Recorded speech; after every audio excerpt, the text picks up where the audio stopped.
Klimata un enerģētikas ministrija bija atbraukusi Pāvilostā. Es arī ierados uz to tikšanos. Un bija atklāta saruna. Mēs, man liekas, 2 stundas norunājām. Vietēji iedzīvotāji bija gatavojušies, uzņēmēji, visu izrunājām. Kā jūs domājat, vai kaut kas ir mainījies kopš tās tikšanās? Absolūti nekas.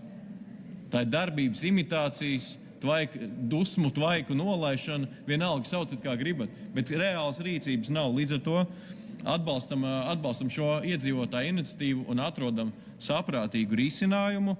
Nespiežamies virsū šīm te apdzīvotajām vietām ar vēja parkiem. Jā, katrs kilometrs tālāk no apdzīvotas vietas ir investoram neizdevīgs, jo tas ir dārgāk. Bet jums nāksies maksāt šo dārgāko cenu, jo mēs nepieļausim pašreizējo visatļautību, ka var visur, var jebkurš, un līdzekļi nav jāparāda. Šī anarhija ir jāizbeidz. Tādēļ ieklausāmies Kurzemes ļaudīs un virzam uz priekšu iniciatīvu. Paldies!